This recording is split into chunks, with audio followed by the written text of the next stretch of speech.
Nagpapasaklolo ang mga residente ng 12 barangay sa Bacnotan, La Union laban sa operasyon ng Holcim Cement. Hindi lang daw kasi polusyon at sakit ang kanilang pinapasan. Ang detalye sa exclusive agenda report ni Dobby de Guzman.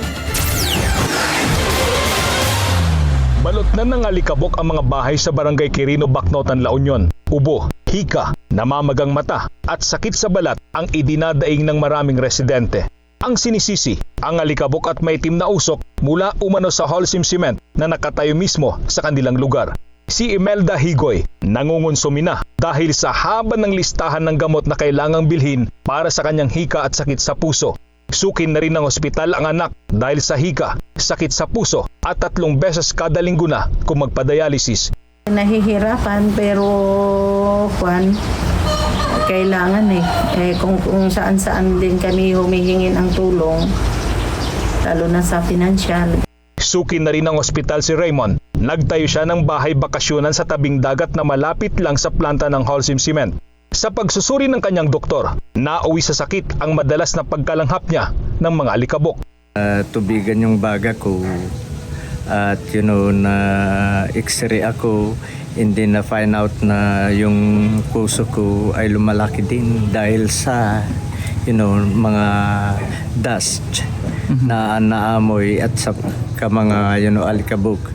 Marami pang residente ng 12 barangay malapit sa planta ng Holcim Cement ang umano'y pinapahirapan ng kaparehong sakit. Skin asthma or bronchial asthma, meron din minsan lahi-lahi, yung mana-mana o nasa lahi yan. Pero meron din yung sinasabing environmental.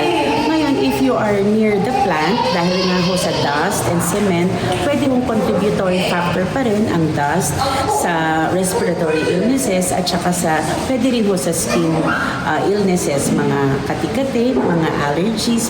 Sa naunang pahayag sa media ni Dr. Andy William Mendoza, Municipal Health Officer ng Bacnotan, sinabi niyang may ginagawa ng aksyon ng Holcim Cement tungkol sa problemang kinakaharap ng mga residente.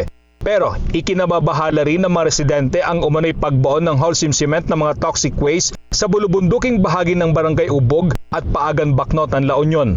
Ayon sa grupong Save the Beauty of La Union, malaki ang banta nito sa kalusugan ng mga residente. Kaya nitong March 10 ay nagsumite ang grupo ng petisyon para hilingin sa DNR Region 1 na magsagawa ng investigasyon.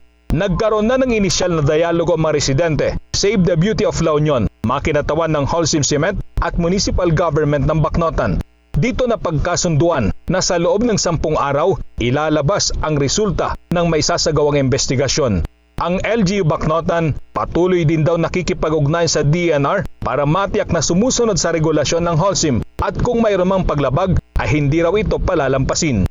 Ayon naman sa Holcim Philippines, suportado nila ang isang transparent at fact-based review ng naturang mga insidente.